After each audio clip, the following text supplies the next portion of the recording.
Ladies and gentlemen, you can have your attention. Call our meeting to order.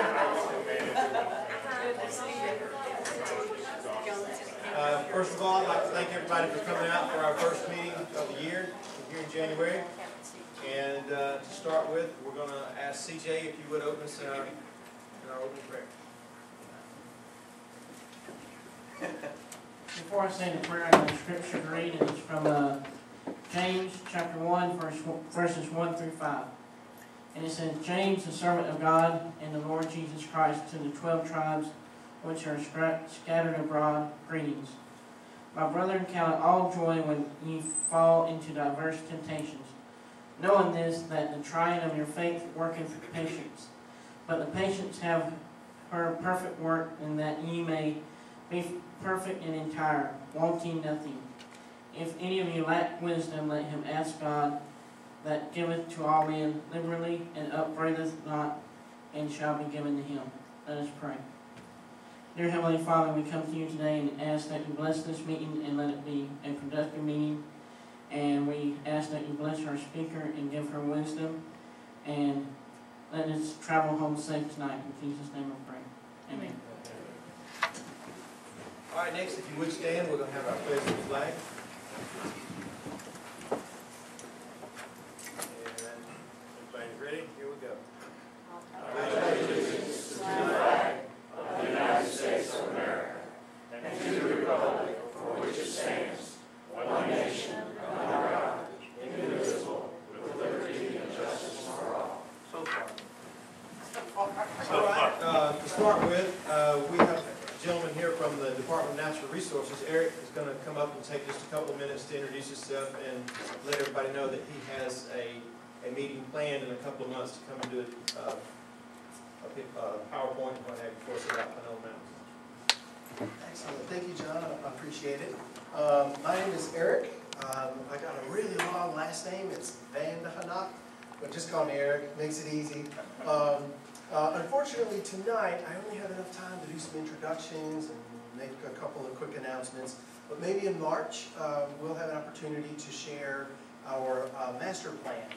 And just for those of you that aren't familiar, a master plan is not a management plan. So a master plan talks about usually the bigger capital changes and buildings and construction and stuff like that.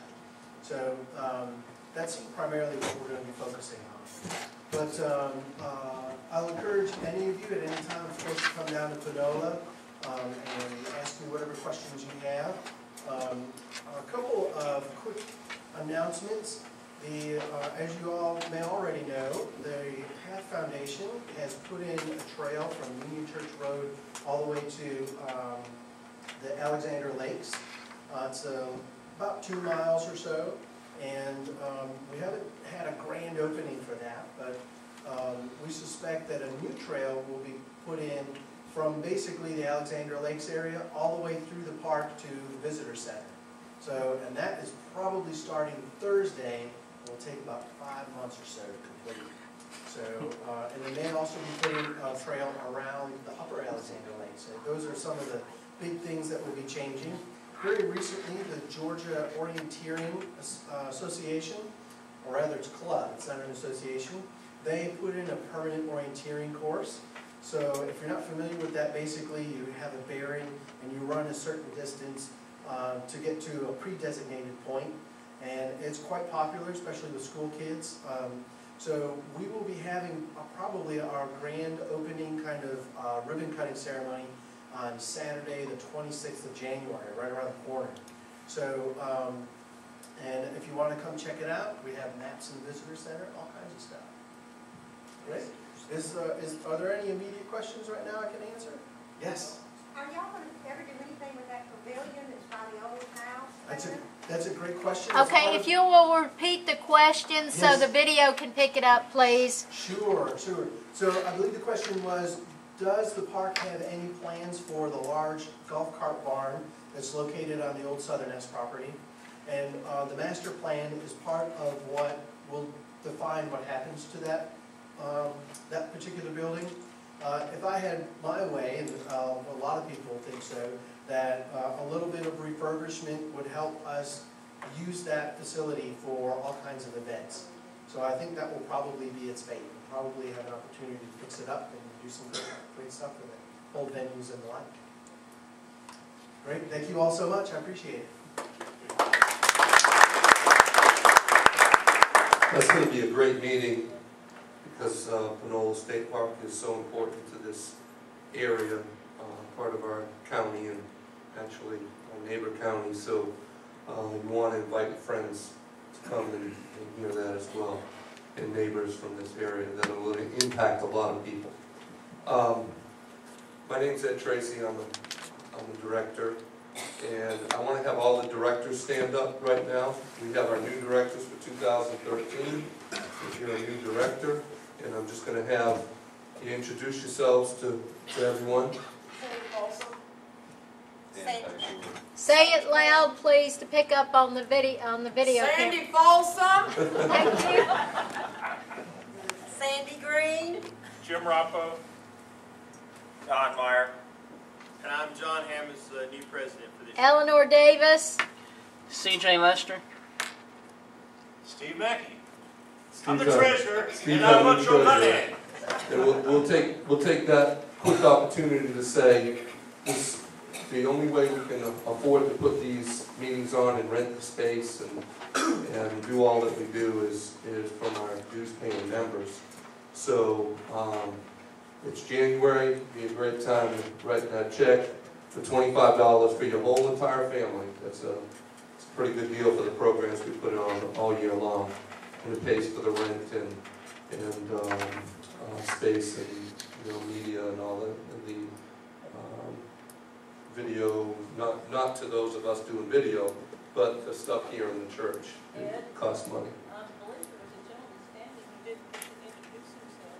Dan Pesor introduced himself right there, so he gets a second introduction. No, the gentleman at this table. Did you ever tell us? No. Okay. Yeah, Jim Rappo. Okay. Yeah. I didn't hear that. Yeah, he did. Also, that's Miss Barbara Bunn, former state representative from Rockdale County. We appreciate you. Any other elected officials in the room tonight? Mustn't be election time. And I just want to say that we're looking at a new venue. I was at it today, and so the other announcement is that our board has agreed to change the name to Greater Rockdale Civic Association. So you'll start seeing that. So we want to be more inclusive of the entire county and welcoming of all the entire county, and shift our meetings to a more central location at some point in the near future. So if you've got any questions about that, you can see us later. And I also want to just say a big thank you to Don Meyer, our former president for the last 2 years, who did a great job, put a lot of hours, a lot of work, and his wife Eleanor, who just done a fantastic job leading us the past couple of years to this point. And welcoming our new president, John Hammonds, who is kind of a different personality than Don and even myself.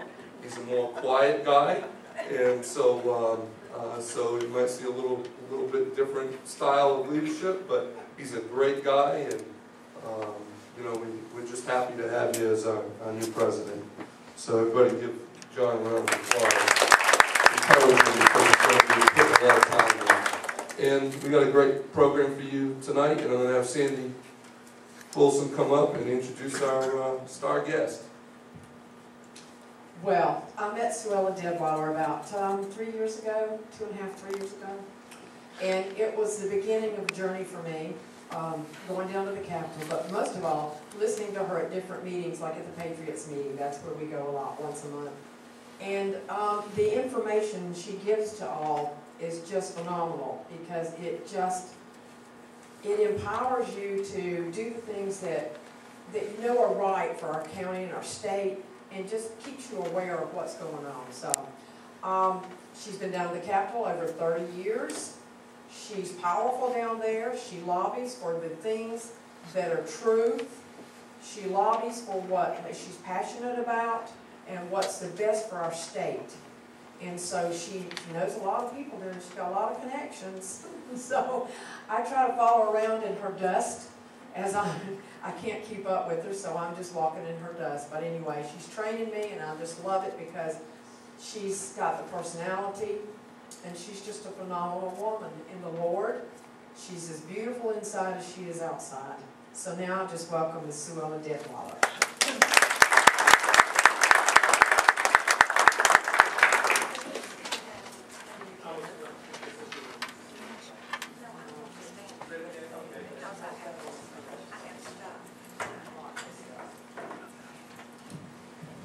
I'd a lot rather she continue with her introduction. That sounds good. Very good. I'll hire you next time. I'm so glad to be here. It's always wonderful to see people who are interested in what's going on around them, and their eyes don't glaze over when you start talking the way I'm going to talk tonight. So if I see you kind of nodding, I think it's time for me to go home. But I do show and tell, and I guess I never got out of that in school, but I brought all of this because I want you to see how very, very, very important it is to do what you need to do at the state capitol and in your own district. Now, I am not a paid lobbyist.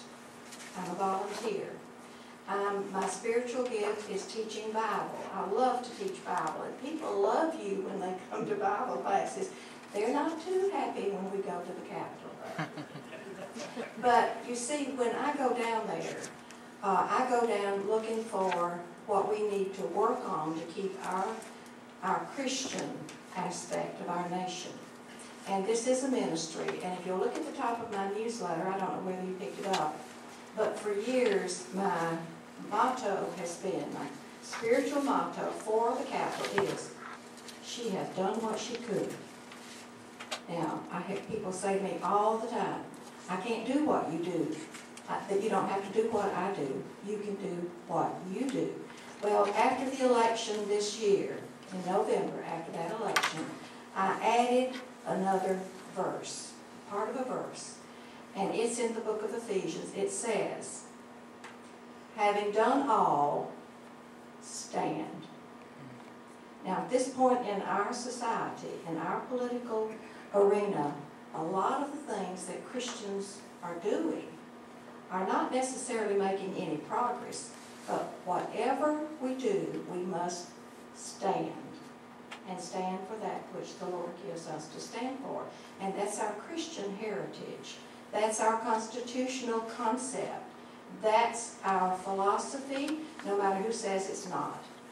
So, first of all, in order to do what I do, you have to have a foundation. The foundation is this book here. It's the Constitution of the state of Georgia.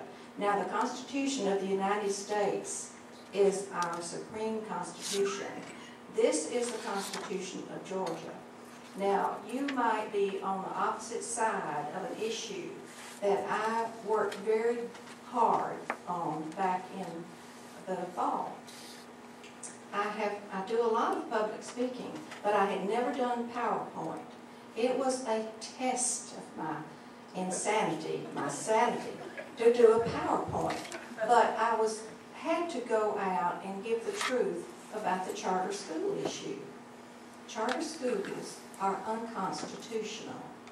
That's why they voted in a fix on the state level. So now our state constitution, because y'all passed it in November, because our state constitution has been changed, it is constitutional in the state of Georgia to have charter schools. However, the state constitution of Georgia, now you might be on the opposite side of an issue that I worked very hard on back in the fall. I have charter schools. That constitutional amendment in Georgia did not change the federal constitution. That does not allow the federal government to control education. And the ultimate control of education, if it's a charter school, is the federal government.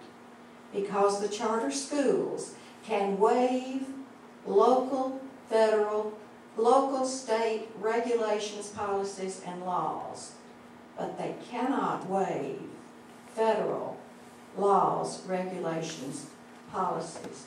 So what, I'm just giving you that as an example. The Constitution is extremely important.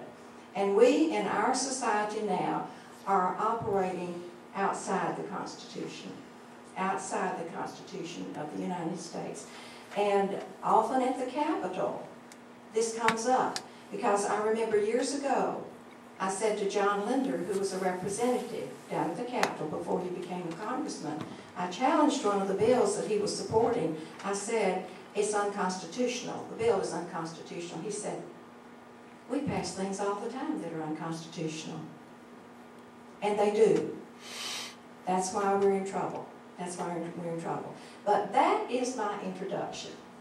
The reason, does anybody in here know? I know you've had an election recently. You know your delegation here. You know how many you have in the Senate and in the House. You know their names. But do you know how many senators are under the Gold Dome? How many? Barbara does. There are 56. 56 senators in the state of Georgia. Do you know why there are 56 senators? This book says we'll have 56 senators. Do you know how old you have to be a senator in the state of Georgia? 25. How did you know that, Gene? Earlier, Gene? All right. And how long do you have to be a citizen of Georgia to run? You have to be a resident where you live for 1 year before you can run. As a senator, you have to be 25. Okay. How old do you have to be a representative? 21. 21. Gene's a good student. But let me ask you, how many of them have to run every 2 years? All of them. Do you know there's been a movement in the Capitol for many years trying to get a bill passed that would let the senators stay in for at least 4 years. They don't like to run every 2 years, but at this point, they're still running every 2 years. So the Constitution of the state of Georgia is extremely important. It is being violated in some cases. As a matter of fact, the charter schools operated in violation of the Constitution from the time they were introduced until they changed the Constitution last November here in Georgia. Okay. I want to ask you this. Do you know the makeup of the Georgia legislature now? We have, how many representatives? I know you know now how many senators. How many representatives? Guess who knows that? Barbara Bunn. She used to be there. Okay, 180. Well, since the election, how many of you know how the minority and the majority parties play out down there? How many Republicans do you have now? 119. Excuse me? 119. That's right. We have 119 Republicans in the 180-member House of Representatives. Now, that's one short of a 2/3 majority. One short. You have one independent in there. He's Rusty Kidd. His father was Senator Culver Kidd for years and years, but Rusty Kidd is an independent. But then you have the 60 Democrats in the House. So that's our makeup down at the Capitol. So we have to learn to work with these people. Now, how many of you know what this is? It is a directory, but it's absolutely out of date. This directory was 2009. They don't make this anymore because of the lack of money. This is a book, they call it the white book, for obvious reasons. The picture book, for obvious reasons. But the legislators are in here, their pictures, their office numbers, their party, their committee assignments, they're in here. And you have, this way, you know when you walk down the hall, and you might not see somebody's badge, but if you see their face, you can know who they are because you have a picture book. They don't do this anymore. And this is an invaluable tool. Barbara, did you know they don't do it anymore? I did not, and I think 2001 is the last one I have, but I haven't tried to get it. They don't have them. Do you know if they're still online? I haven't looked on. Now, last year, they were online last year, but they're not going to do that. The Senate might, the House might come out with a lost and found, which is a good one. But this is the way it is now in the Georgia Senate. This is a loose leaf thing because it was copied offline. One of the most frustrating things that I have found in gathering all this material this year is there is an absolute dearth of information, and you can't find it and you can't get it. If you're not computer literate, you're just about out of luck.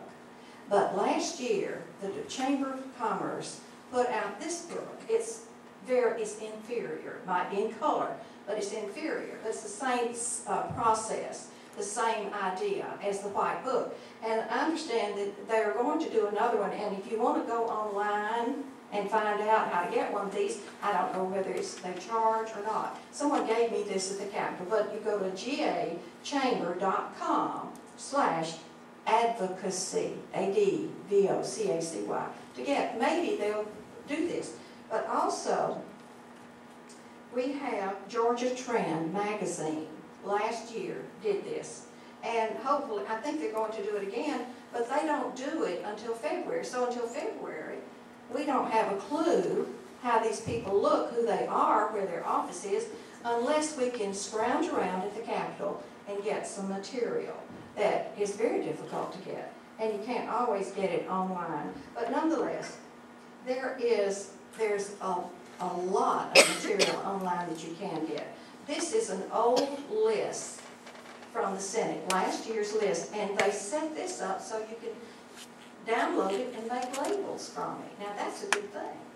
Now I didn't see that for the House. The House and Senate function independently, basically their operations are kind of independent. But this, if you want to get a list of a label list, then here it is. And by the way, there is a post office at the Capitol.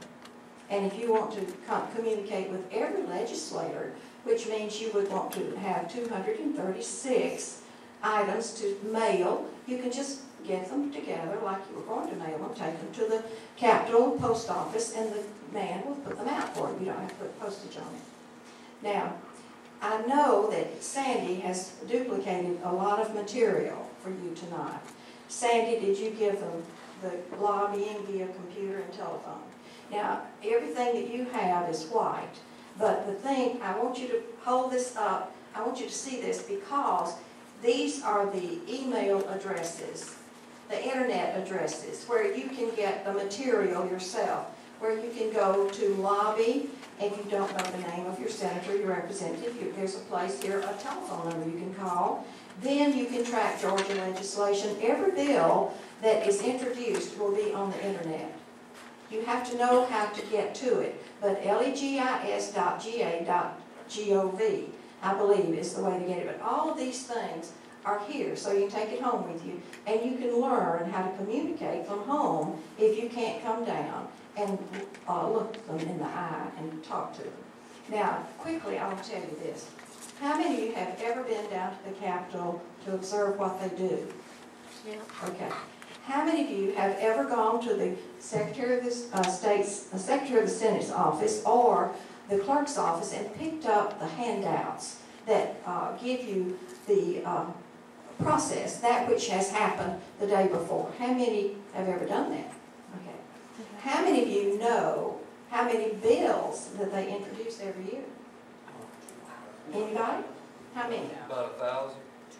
3,000. Multiply. 3,000. Yes. Last year it was over 3,000. Now, Also, let me say this, every bill, this 2013 is the first year of a 2-year term. So they start this year and they build these bills, up to 3,000 bills they'll introduce this year. The ones that they don't kill or pass will be carried over into the second year for another 3,000. And this year, from last session, last session, those bills died because it's the end of the 2-year period. But in 2011, they had over 800 bills carried over into the 2012 session. So they handled over 3,000 bills in one session. Now, I'm telling you all that to say this. Years ago, I think it might have been, it was either Clayton or Rockdale County, there was a gentleman whose pastor told him, said, Richard, you should run for the Georgia General Assembly. His name was Richard Chamberlain. Anybody know Richard Chamberlain? He was an attorney, he was a Christian, and he decided he would run, and that church went door to door in that community, and they got him elected. So as he was down in the Capitol, I, of course, talked to him about one of the bills and his vote on one of the bills. And he told me something that has stuck with me. It was very informative, and it was a challenge, actually. And he said, if you don't tell me what's wrong with the bill, you cannot hold me responsible for my vote. Now, what do you think of that? Not much. Well, let me tell you, he had every right to say that, and I'll tell you why. It sounds like he was passing the buck. It sounds like he didn't want to do his job. But they're there 40 days. It might take them until April to get the 40 days in, but they are there for 40 days. If they read bills, just read bills, didn't answer the phone, didn't come out and talk to me or you, didn't have lunch, they didn't go to committee meetings, they didn't vote, they didn't debate bills, they didn't come up with a bill to introduce. If they didn't do anything but sit there 8 hours a day, 40 days in the year, and they read bills, and we say it takes 15 minutes per bill, and there's some bills you can't read in 15 hours. Barbara, is that right? You cannot digest it. There are ways to do it. You can scan it, but I mean But there are ways to find out. that you can find out. But I made a little bit of division and multiplication and came up with this. If they did that, they could read 8 hours a day for an hour, 32 bills a day, would not have studied them, but kind of read them. They could have read 1,280 bills in 40 days. Now, how many do they introduce? Over 3,000. So if I don't tell them, or you don't tell them, or somebody doesn't tell them what's wrong with the bill, even what's in a bill, we can't hold them responsible for their vote. Now, the reason that these bills go into committees, and they do, each bill goes into a committee, is because the committee receives bills by the subject matter. So legislators on committees know the bills that are in their committees, but they don't necessarily know the bills in the other committees, and the other committees depend on that committee to tell them what's in the bill and what they should do about it. But let me show you this. This is called the preliminary final of last year. This, of course, they're going to start over. When they start over this year, they'll have a couple of pages in this. This is called the composite. Every bill that's introduced in the Georgia General Assembly is listed by number and by title on this particular document. Now, they're not going to publish these anymore. Did you know that, Barbara? Yes, ma'am. This is a tracking document. Last year, the Senate did not, they stopped totally. For a while, they were doing it once a week, and then they stopped, and the House was doing it once a week. Not even the committees are putting out? The status sheet. You know, they put out the status sheet, which is one sheet for what they did in committees the day before. But this is the tracking document. if you don't have this, you don't know what happened to all these bills day by day by day by day. But it's online. So, but now this is the final, preliminary final, that, this is what they handled in 2012. Every line is a bill.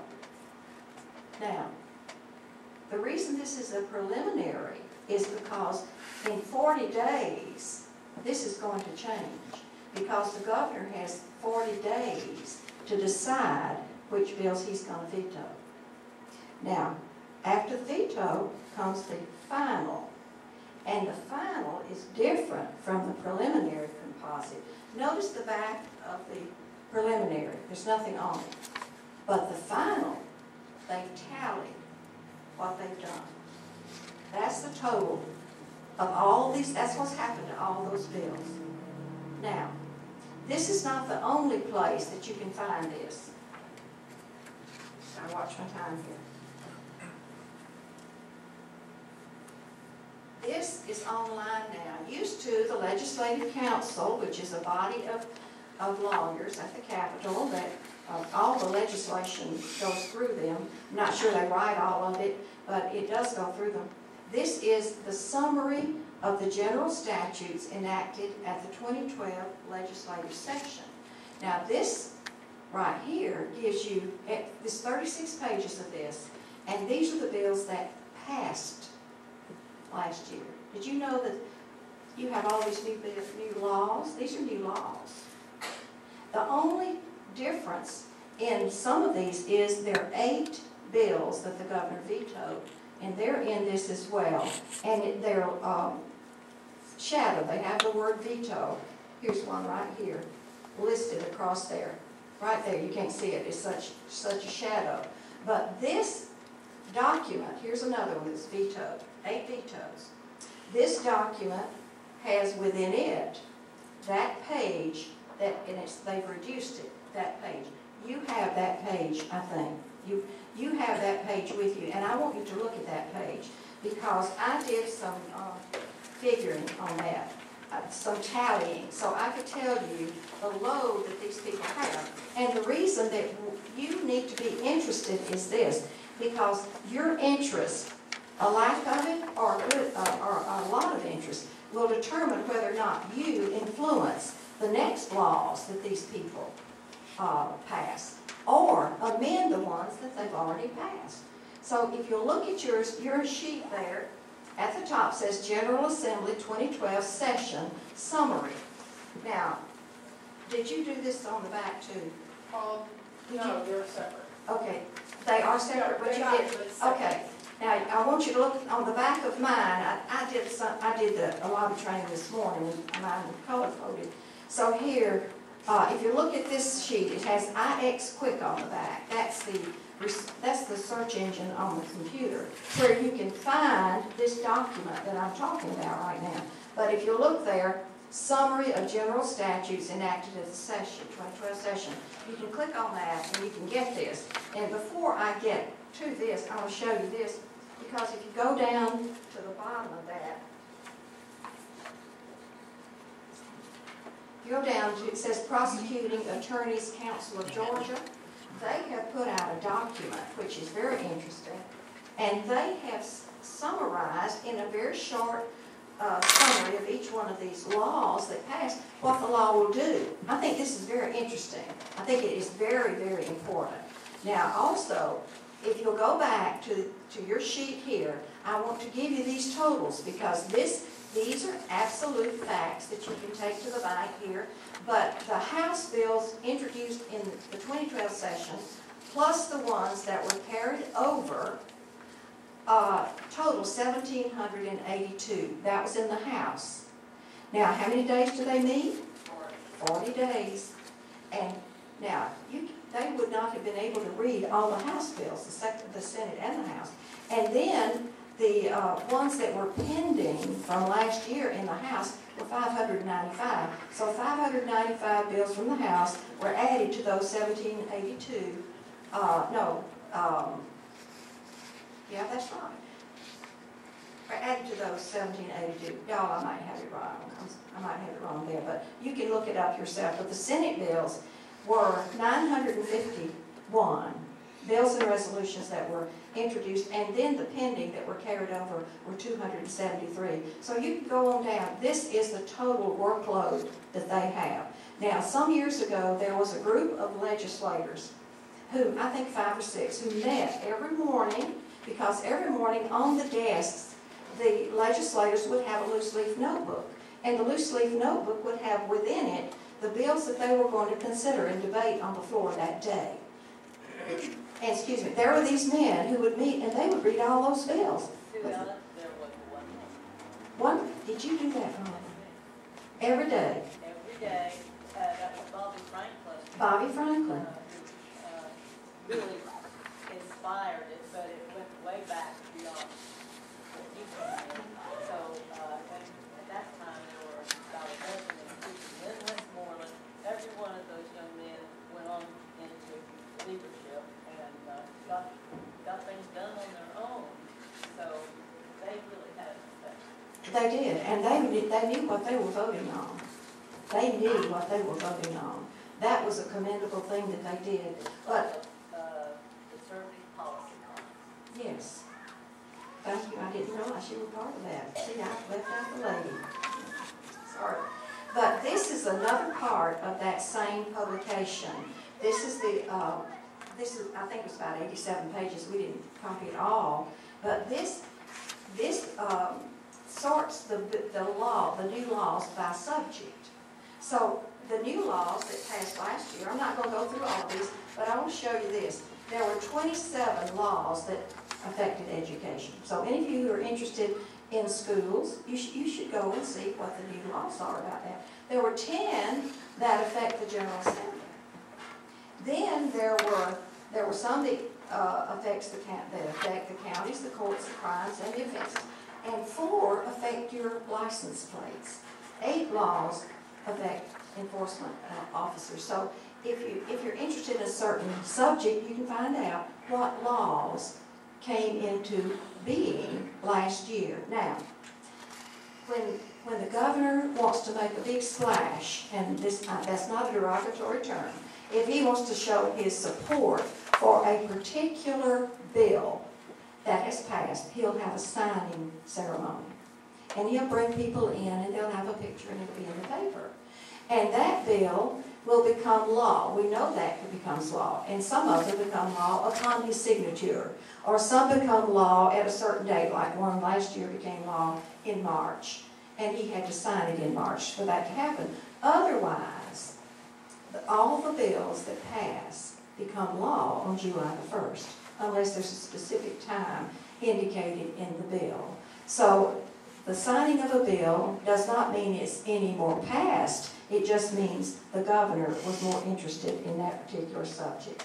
Now, I want to hurry on because do any of you know that November the 15th was a notable time for the General Assembly? On November the 15th in Georgia, bills can be pre-filed. Pre-filed. And if you go online, you'll find that about 3 dozen have been pre-filed already. And they are not official. They get a number, and they are online, and they're available to you. But they will not be official until they are officially introduced in the General Assembly, in the House or the Senate. And whether or not they are ever introduced officially, that number remains with them. That number is never used with another bill until the next session, until the next term. But when these bills are introduced and pre-filed, we have access to them, and they are online if you want to look at them. Now, I want to go quickly to the newsletters that I brought, because in November and December, I began writing about the pre-filed bills, because there's some very, very, very important bills. But before I get to that, I want to show you something in the December issue. Look at that one first. The newsletter looks like this, by the way. And if any of you want to get this newsletter, I'd be happy to give it to you. Not give it to you. I don't charge, but the Lord knows I need money to publish it. So I say it is funded by its recipients, if the recipients choose to send some money. But on this particular newsletter, on page 1, I talk about a proposed UN treaty that, amazingly, if we did not have the constitutional requirements that we do in our United States, we would have turned over to the UN any handling of anyone's who is disabled if the disabled person was unhappy with the treatment that that person was receiving in the family, the doctor, or just got mad and reported it, something bad. But this was a treaty that would have allowed people with disabilities to have access to a hotline to the UN and complain directly to the UN. If that were to happen, the UN could come in and supersede the authority of our government, our doctors, our attorneys, our families. Do you know what happened to that in November? It just barely got defeated. Why did it get defeated? Tell me why it got defeated. Because of us. There's a bigger problem. There's a bigger answer to that. Now, I want to tell you this. How many U.S. senators do we have?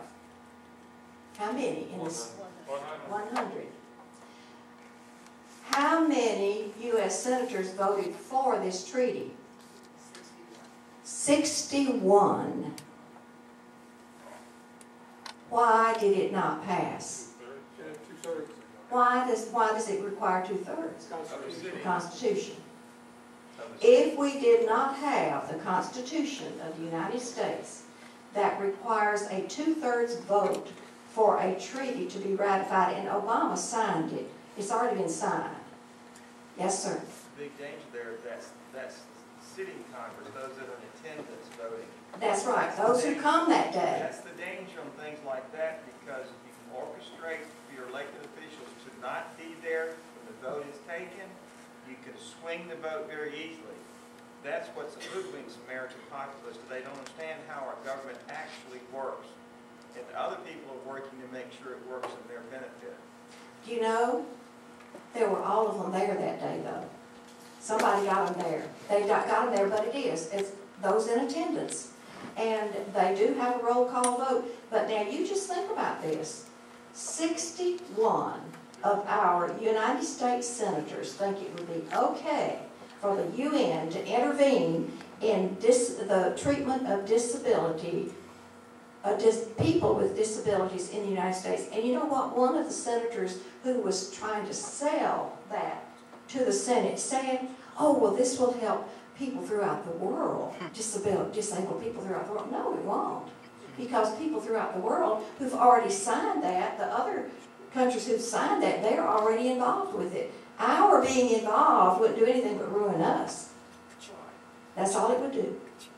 Now, let me tell you, that's one treaty that is very important that it failed. But do you know that according to the Constitution of the United States, a treaty once ratified by the United States Senate supersedes our Congress and our laws and our Constitution. It supersedes our Constitution. You look at the Constitution, it says so. It says that. Now we're on a fraction of an iceberg that's cracking. And we're about to go under. Now, that's not the only treaty that's facing it. At the bottom of this newsletter, and if you want to know more about what this treaty would do, you can come on down and read about it. I'm not going to read it to you. But down at the bottom, the footnote. These are the international treaties that are now still hanging up there. International Covenant on Environment and Development. Now, we've got a lot of that. A lot of environmental stuff, and it's strictly coming from the UN. And it doesn't have to be ratified, it's being implemented by regulation is what's happening here. Then there's the law of the sea, it's called LOST. the LOSD, Law of the Sea Treaty. The Law of the Sea Treaty would allow, when it is ratified by the United States, it would allow the UN to control everything about the oceans. Including our Navy. Everything, about everything that has anything to do with the oceans, it would be controlling. Now, then there is a code of conduct in outer space. There is the International Criminal Court. There is the UN Small Arms Treaty. Guess what would happen with that? And then the Convention on the Rights of Persons with Disabilities that 61 senators voted for. And without our Constitution, we would be under it right now. Now there is the Convention on the Rights of the Child that gives a child authority that no parent can interfere with about anything. Anything. And that's been around for a long, long time. Now, to keep on, I want us to go on. Next page. Okay, pre-file. We're going to keep running here quickly. But now these are just some of the things that have been pre-filed. Not all of them, but some of them. Now on page 2, the proposed constitutional amendment, H.R. 1. Representative Geisinger is the one who introduces this all the time. He was in the Capitol today, and we ran into him, our tour. There are about 25 people on the tour of the 3rd floor, where that's the happening place at the Capitol. And Mr. Geisinger was there. I said, do you have a minute? Oh, yes. I said, would you tell these people about your horse racing bills? And he did. So we didn't tell him that we'd be opposing it, but we let him explain it to us. But House Resolution 1 is the constitutional provision. Our Constitution in Georgia has to be changed, not for horse racing, not for horse racing. No, not for horse racing, but for what? Parimutuel betting. If it had to be changed for racing, you couldn't have NASCAR. It's not the racing that's the issue, it's the parimutuel betting. And what they want to do is keep the money in Georgia that the gamblers are now spending on the internet or in the other casinos everywhere. But that bill, House Resolution 1, must pass to change our Constitution, or they cannot have parimutuel betting on horse races. They can have horse races, but they can't have parimutuel betting. Now, House Bill 4, House Resolution, Proposed Constitutional Amendment, that has to pass the Georgia House and the Georgia Senate by 2/3 majority.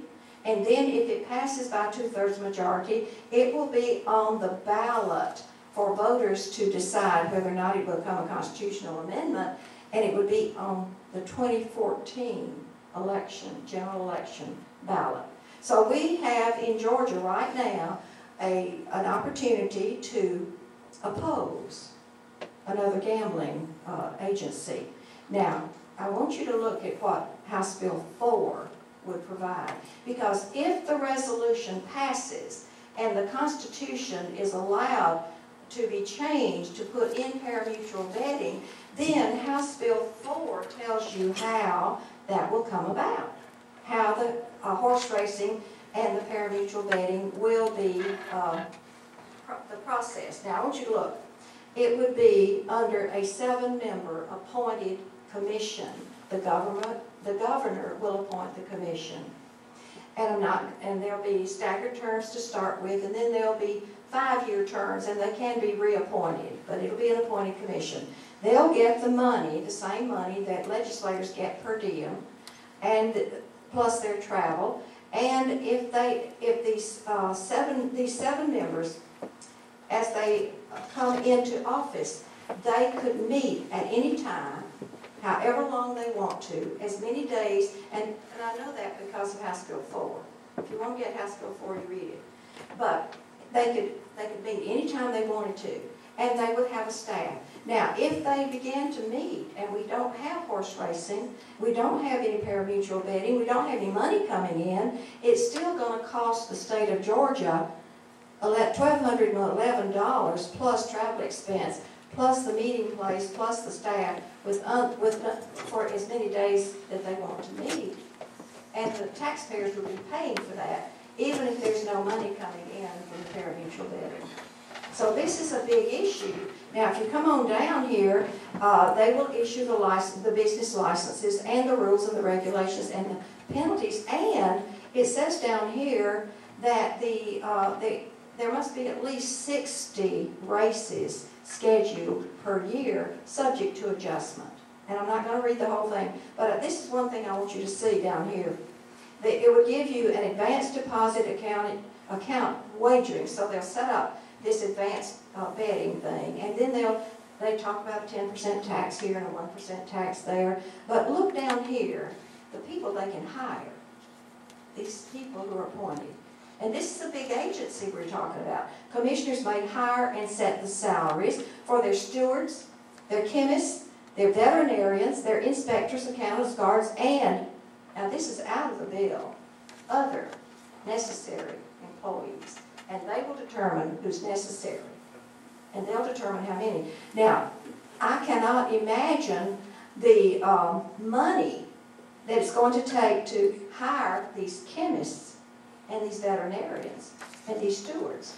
And all of this is going to be done, and whether or not they make any money on the gambling, this is going to be an expense. So I have, also they can contract with foreigners for various things. But if you look down here, I always, in my newsletter, I tell people what's wrong with the bill or what's right with the bill. Then I tell them whether they should oppose it or support it. Because most people like to be told whether to, I talk to people all the time. They say, well, they just tell me what to do. So I do. I don't mind. I don't mind. But nonetheless, down here, you should oppose this unless you want the corruption that comes with gambling. And unless you want more families ruined with the loss of their income because it gets gambled away. Now, there's another. If you want to look at more about the what happens with the addiction, etc., you go back to the November issue, and I've done a whole page on that. But I'm not going to do that right now. So I want you to look over on page 3. They want to lower the mandatory school age to 5. Now, years ago, it was 8. You know why it was 8? Because kids need a little time to not be toddlers. They need a little time to have their focus, their eyes don't focus well until they get to a certain age. And some children just need longer to mature so that they can leave mom and daddy.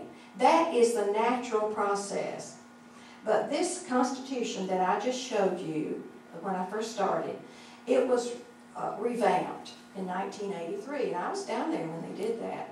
It was during the summer, and between sessions they were having their committee meetings for different issues because the Constitution is set up by subject matter. So the people that were down there, they wanted to tour, and then I said, well, let's find a committee meeting and let's just go in and see what they're doing, because all the committee meetings are open to the public. So we trooped into this committee meeting. We sat down, and it was on education. And at that meeting, the president emeritus of Westminster Schools, of private schools, said this, quote, "You know we want the children for the time there too." And they do. If you'll go look at the NEA resolutions, they want the children out of the womb, actually. Parents as teachers allow the agency people to come into the hospital and to the home and provide curriculum for you to teach your child so they don't have to be retreated, retrained, re-socialized when they get to school. They won't have any problems fitting in. Yes? I was sitting waiting in the dentist's office today, and a grandmother sitting beside me said, "Oh, I really want to make a call. My daughter-in-law was taking our 50-month-old baby to a preschool today, and I just don't think that's just too early." And she was real concerned. She should be, because they provide the curriculum, and when they talk about a child has to be socialized, they don't mean that child has to get along with his neighbor. That's what she said, that the mother said. But it's not. That's not what it's about. It's about focusing them on the humanistic society in which they want everybody to grow up. But nonetheless, let's press on here. And I'm not going to read any more of that, but I do have an action down there oppose that. And that bill is House Bill 9 that was introduced by this woman, Keisha Waits, who's a brand new person. I think she came in on special election last February. Someone, Georgiana Sinkfield, had vacated her spot. But now I'm going to finish with this because my time is just about gone. But House Bill 12. House Bill 12 is also pre-filed by Keisha Waits. And in her biography, she either is an employee or was an employee of Homeland Security, federal. So I'm not sure that we don't have some conflict of interest here. I'm not sure about that. But nonetheless, here she wants to do what they have tried to do for many years, and that is to insert in the Georgia law protective status for gender identity, and sexual orientation. Now, how many of you honestly think that the word sex and the word gender mean the same thing? They do not mean the same thing. They are totally different. Sex is your identity, your natural physical identity. Gender is action. Gender is how you use that sex. Now, notice the word sex is already a protected category, but they want to change that to gender. Gender includes alternate lifestyles, any alternate lifestyle. When you go into gender identity, you get into psychological deviations, and that includes pedophilia, necrophilia, peeping Tom. I don't remember the philia of that, but peeping Toms. It includes transgender. It includes that. There is nothing it does not include when you get to sexual identity. They want to put that in as a class for, just like civil rights class, protected status, and sexual orientation. Well, there's more than one sexual orientation. There's heterosexual, there's homosexual, there is transsexual, there is transgender. There are just a multiplicity of various orientations, and they would all be included. Now, this is what I need you to understand this, because that would be such a cultural change for the United States. But several years ago, I observed that in the bills that were coming through, anytime the word sex was in a bill as identification, they struck it and replaced it with the word gender. A lot of people don't know there's a difference. A lot of people don't. A lot of people in the legislature did not know that. But that is a social change. It's a societal change. It is an ungodly societal change. Now, last year, I went to the director of the Legislative Council. He's retired now. And I mentioned this to him, and I said, this is a societal change. This is a culture change. And I said, someone is changing the word sex to gender in these bills. And he said, well, I don't know who's doing that. I said, well, don't you lawyers write these bills? Well, not all of them. You don't write all of them? Well, where do they come from? Well, various places.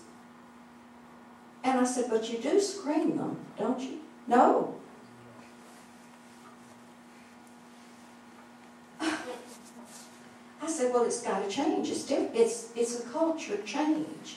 So someone in our General Assembly needs to introduce a bill that would say, instead of just allowing this to continue, everywhere you see the word gender, unless it's a cow, gendering with another cow, in which, look in the Bible, that word engender is talking about sexual activity with cattle. Have y'all not seen that? It's in the Old Testament. But everywhere the word gender is, it needs to be changed back to sex. Thank y'all for coming. You can take some questions. Okay. But I'd like to start out with one for you, and that is, you know, we defeated the T-Splots last year, but the act is still there. Right. Is there a bill to remove the act? Not that I know of. And if you'll repeat the question back so the video will pick it Okay. up. The question was, is there a bill to repeal T-Splost? Not that I have not seen it yet. Hopefully there will be, but as a matter of fact, that whole process was unconstitutional, you know that, because it was under regional government, and we're not under regional government. They have just assumed that we would do that, and That's it is another UN appointed agenda. government. It is. Yes. It is. Regionalism is. Yes, sir. Could you comment on the so-called bed tax? Are you talking about the hospital? Yes. I have not studied that. I'm sorry, I have not studied that. Yes, sir. Going back to the T-Splosh, if there isn't a bill to repeal the whole thing, is there any effort to relieve the 30% penalty for those districts that did not pass the T-Splosh? Now, if someone is working on that, I don't know it. If it comes through, we'll get the word out. Okay. But it certainly should be repealed. It should be.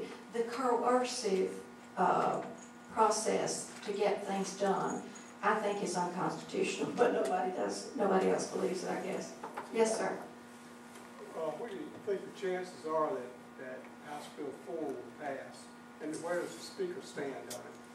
I've not talked to the Speaker, but Mr. Geisinger is very much in favor of it. He's been introduced to this bill for a long time, and I think he has some support. However, if we can convince enough legislators, it will not pass. And I don't know what Mr. Ralston's stand is on that. It'd be good to know. Sure would. But you see, let me say this. This is the first year of a 2-year term. It might be that they'll let that bill kind of simmer for a year and wait until next year to push it, because it can't be on the ballot until 2014 anyway.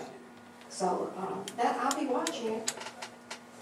Well, Yes, I don't have a question, but I would like to tell those who are present how fortunate we are to have you come out and understand these connections. But when I was at the Capitol, Ellla was there every day, and she had an office. Can you imagine what her office was? Is. Well, at that time too, but when I was there. She has a little station, I guess you would say, and she stands on her 2 feet the whole day. And she, in her lobbying, she has trained a group, of which Sandy apparently is now one. They are more or less soldiers. I know Linda was a worker when I was there. And she needs all the workers she can get. I would call them soldiers in the army of the Lord. That's right. Because she is doing the work that we all need to be doing, but she is well known, she has connections. There's anybody in the House or Senate that does not know who she is. They may not agree with her, That's right. but that doesn't deter her. She keeps on working, and they listen to her too. So she has a lot of influence with getting legislation passed, but she also needs your help. Oh, yes, and see, I've not gone into the committee process. Committees are open to the public, we need to be there, we don't have people to be there, because committees, they can meet at the drop of a hat. They do meet every week, and then they can have subcommittees, and that's where the work is done. And one of the things that I didn't get to is this particular process. Now, I'm not sure it was in when you were there, Barbara. Was the open rule and the structured rule there on the calendar when you were there? No, they changed rules. Yeah, well, this is important. Let me take a couple of your question minutes here to answer this, because there is this, let's see, did you print that? I don't know whether I have it here. Yeah, I do. It's a bill. It's part of a bill. Mine's blue. Sandy? Just show it to them. It's at the top of it says House Resolution 1168, 2010. This was passed in 2010. This has shut down spontaneous amendments in the General Assembly. Shut it down. Now, I want to quickly, y'all just bear with me and read fast with me, because I don't want to keep you long. But I want you to see this, because this is the process. Section 5, we're going to start. Do you have it? How many of you have it? Does everybody have it? Sandy, do you? It's a white sheet, and that's it right there. Section 4 at the top is what it says. Okay, Section 4 at the top. You see it there? This is now the House and Senate rules are made by the House and Senate, and they can change them anytime. And there will be a new set of rules come out. The House rules, the House will pass their rules, and it'll come out, and that's the way they govern their process. Then the Senate will come out with a new set of rules, and I have the old sets, and it won't help you to see it, but I do have it. But here, this explains the categories they put the bills in before they get to the House floor or the Senate floor. No, but House floor particularly. But here on the line, notice the line. This is a bill that was, I really just duplicate the bill. Line 80. You come down to 83, open rule. There are 4 categories that they put the bills in before they can be voted on. Open rule, a germane amendment may be offered in accordance with the provisions of these rules. So the open rule allows the spontaneous debate, spontaneous amendments. I surely hope I brought something to show you that, but I don't, yeah, I do. Here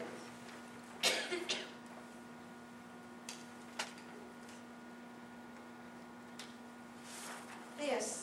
This is a House calendar, meaning these bills were put on this list for them to vote on that day. And that day was Wednesday, February the 29th last year. You notice there is no open rule up here. There's no open rule up here. I wish I brought one that had the open rule. But the open rule is the only category of bills that you can openly debate and you can openly amend on the floor while you're debating. Okay. Then the modified open rule, see there are 3 bills in the modified open rule here. Now let's read here what it says about modified open rule.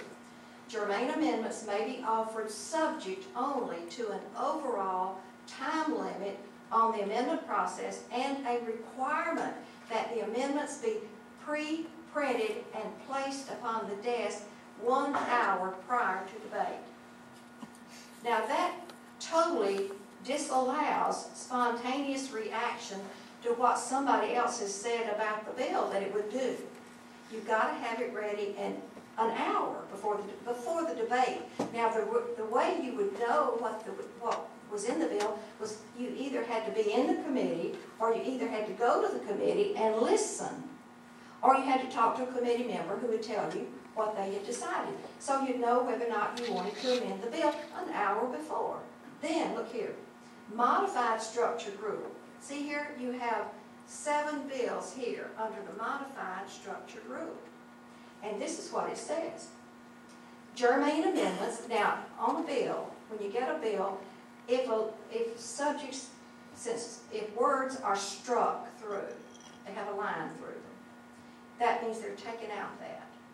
If they have underlining, that means that's the new language. Okay, you probably already knew that.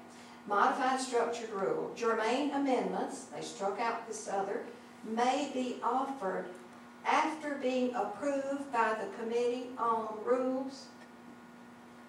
So the Rules Committee, Barbara, is that not outrageous? It is absolutely outrageous. It's almost like only the chairman and the speaker need to ever report to That's the right. rules And legislation. see, now when you were there, was every bill that came out of committee automatically going into rules?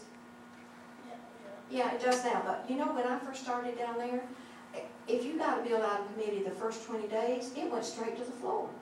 You did not go to rules. It has been incrementally moved back until now. Every bill that comes out of that first committee has to go to the Rules Committee, and the Rules Committee has absolute control over it.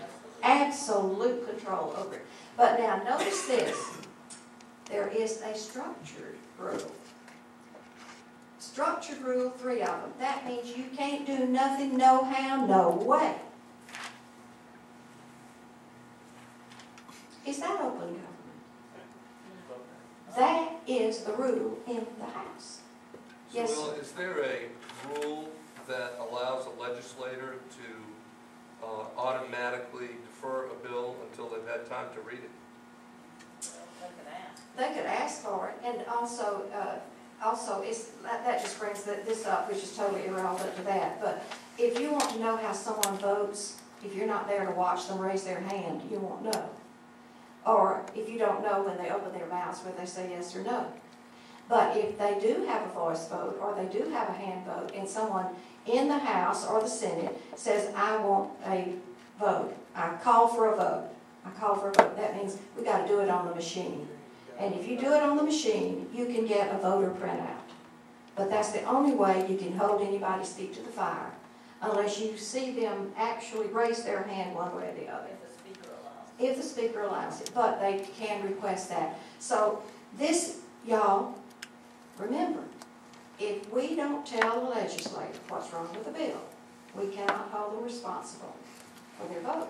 Now that's a legitimate thing to say, because they cannot read all of them. And there's a news flash, they don't know everything about everything. They might not know everything about anything. So, Robert? Yeah. Well, now let me tell you, and I have about 3 more minutes for your questions, and I'm going to answer before you ask them. There was a good guy, some years ago, there was a bill that passed. And I went to him and I said, you voted wrong. No, I didn't. I said, yes, you did. I'm going to go get the voter printout and show it. Oh, he said, oh, we all voted wrong. And they did. But that was on the 38th or 39th day when there is so much confusion. They have no earthly idea whether they're sitting down or standing up. To tell you the honest truth, it is absolute bedlam. It's worse than kindergarten down there in those days. But also, we have the responsibility to change what we can. Now, I'm going to end with this, but how many of you have had your driver's license renewed since 2008? Okay. If you've had your driver's license renewed since 2008, did they ask you whether you want to be an organ donor?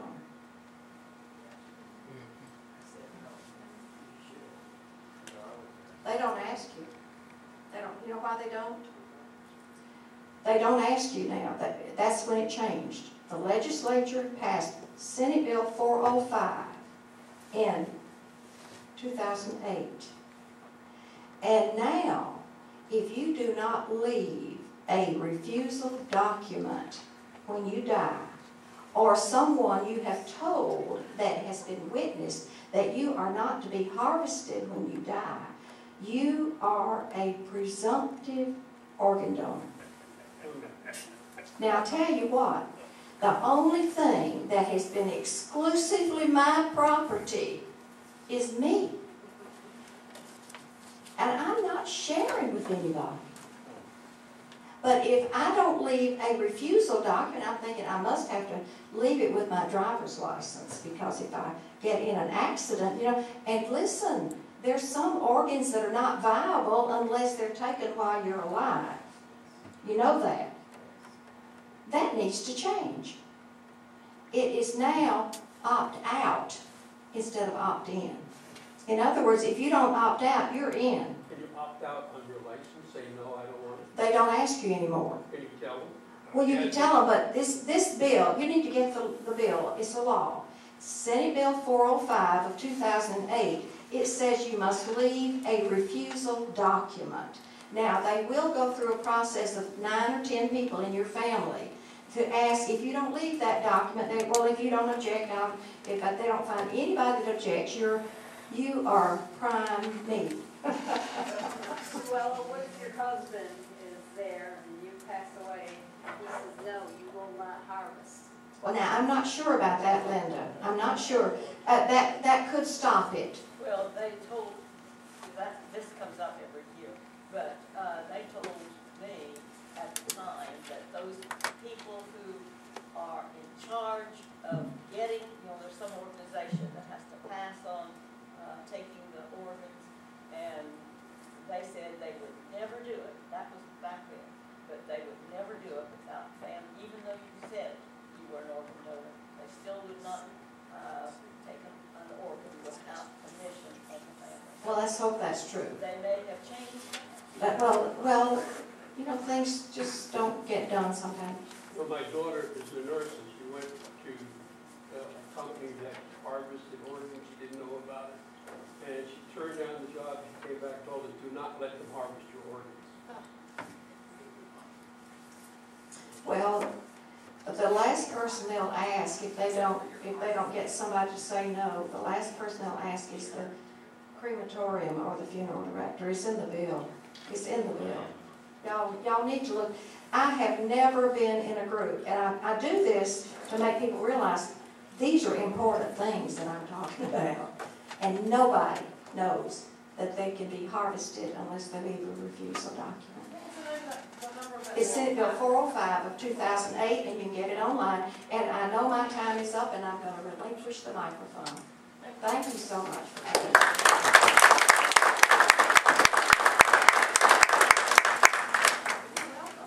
Thank you very much. That was very good, very informative. I know I learned a lot of things. I'm sure everybody here learned something. I'd like to thank Ms. Bunn for coming out this evening, and everybody for being here. And Don, you got something to say? Next month, we will have the Rockdale Water and Sewer Authority here. Elaine Nash, Dwight Hick will be here giving us a full-blown presentation on the upcoming and pending need for the rate increases. You need to bring all your family, friends, and relatives to the meeting. We will have refreshments because you may need some nourishment to the meeting.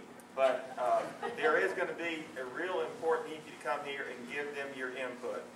They've worked long and hard on it. They've spent a lot of money through the advisory folks. They paid for the advice on this rate increase. You need to bring your questions and your facts to the meeting.